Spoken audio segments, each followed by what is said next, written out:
Salut à tous, c'est Dijon du Grenier Geek. Alors aujourd'hui, je vous fais une vidéo à propos de la JBL Pulse.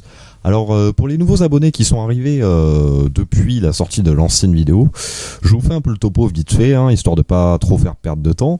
Donc j'avais récupéré une JBL Pulse, que j'avais présenté dans un SOS objet abandonné. Je ne sais plus lequel, mais ça doit être un qui est assez récent, l'avant-dernier peut-être. Alors comme vous le savez, les séries, les petites vidéos SOS objets abandonnés, ce sont des objets que je récupère, la plupart gratuitement. Et que je remets en vie entre guillemets, ou que je restaure, que je nettoie, etc. Donc j'avais récupéré une JBL Pulse, donc une petite enceinte portable dont le port micro USB était cassé. Et donc aujourd'hui j'ai enfin achevé les réparations. C'était rien de bien grave, juste le port micro USB qui était pété.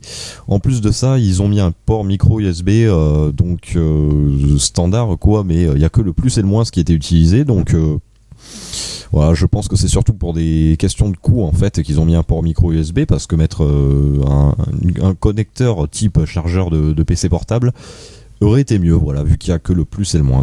Donc je vais vous montrer les réparations. Alors je vous préviens de suite, c'est de la réparation vraiment, cette enceinte ne va pas être pour moi, elle va être pour mon frère. Et mon frère a tendance à péter les ports micro USB, donc je ne voulais pas remettre un port micro USB. J'ai mis un port en fait RCA femelle que je vais vous présenter de suite. J'ai viré les lumières parce que les lumières ne l'intéressaient pas, et j'ai trouvé ça plus intéressant parce que c'est vraiment chiant à démonter toutes les LED en fait qu'il y a.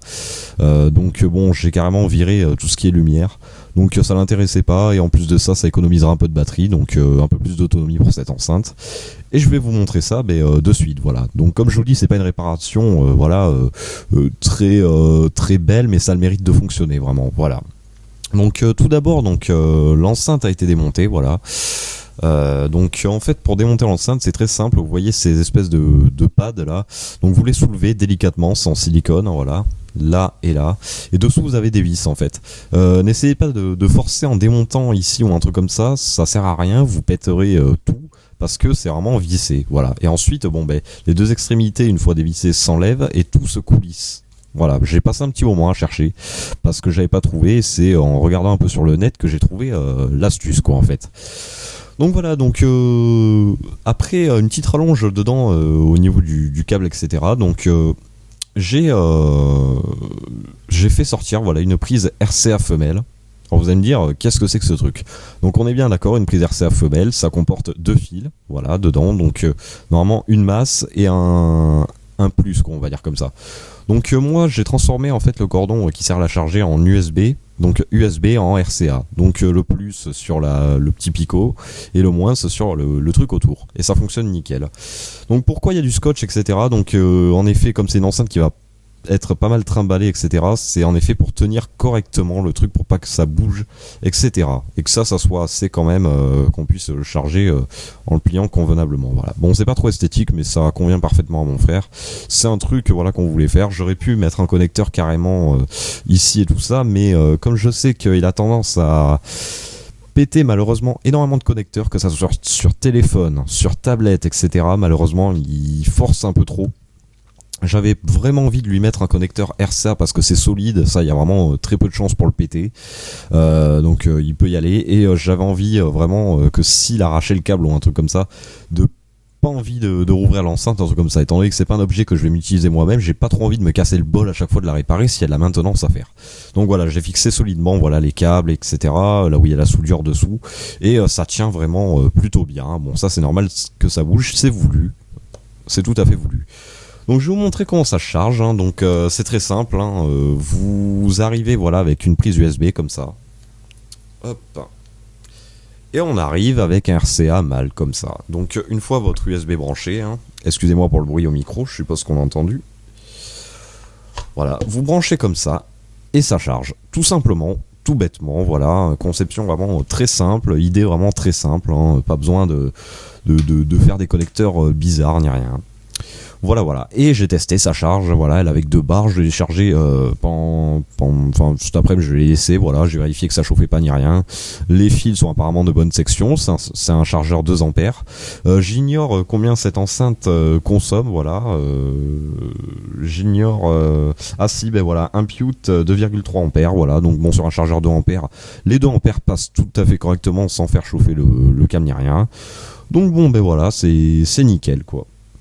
C'est une réparation qui est réussie. Alors voilà, bon, le scotch c'est pareil, c'est tout à fait normal, mais bon, ça le gêne pas, lui il s'en fout en fait, hein. Il est un peu dans la même optique que moi. Une enceinte c'est fait pour avoir du bon son, voilà, c'est l'esthétique après on s'en fout un peu quoi. Voilà, bon, et comme vous voyez, c'est une enceinte, enfin une réparation de fortune, hein, pour une enceinte qui vaut quand même un petit paquet de pognon. Mais le principal c'est qu'elle fonctionne. Donc je vais vous montrer maintenant qu'elle fonctionne, donc on l'allume, hein. Voilà, donc je sais pas si vous avez entendu le petit bruit. Donc je vais prendre mon iPhone, voilà, hein, donc je vais connecter ça. Donc je pense que je l'avais déjà associé parce que il y avait une petite manip pour la rendre détectable. Donc Bluetooth, que je me souviens plus trop. Donc JBL Pulse, est-ce que comme ça va se connecter ou pas? Ou alors c'était moins...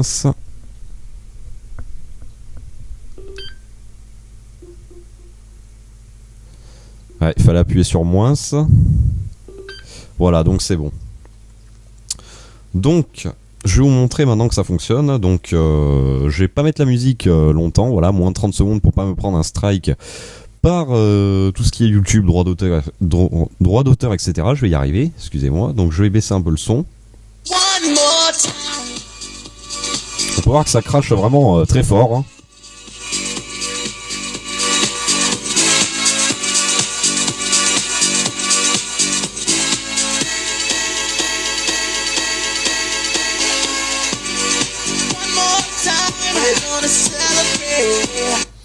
Voilà, en volume, on peut voir, ça a fait même un peu sursauter au début parce que j'avais baissé le volume pourtant à la moitié et on peut voir que c'est très très puissant.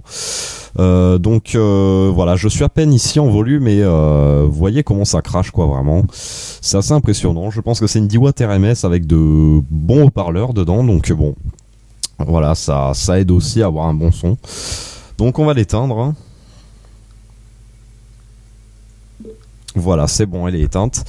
Donc voilà, vous voyez que ça crache très bien. Après, côté volume sonore, je suppose qu'à la vidéo, vous n'allez pas entendre tellement de différence que ça parce que j'utilise pour ceux qui s'y connaissent en son, la compression audio en fait. Donc qui a tendance à niveler le volume en fait, voilà, du son. Donc je pense que à la vidéo, voilà, vous entendrez un son constant au lieu de quand je baisse et j'augmente le volume. Voilà. Mais bon, vraiment, croyez-moi, ça crache vraiment pas mal. Hein. Là, voilà, j'ai pas trop mis à fond parce que il est 22h12 et on sait jamais. J'ai peut-être les voisins qui dorment, etc. Donc voilà, donc c'était pour vous montrer voilà la petite JBL Pulse, hein, voilà, hein. Je l'avais pas oublié, hein. Ça fonctionne nickel et donc bon ben moi je vais vous dire salut à tous, à la prochaine.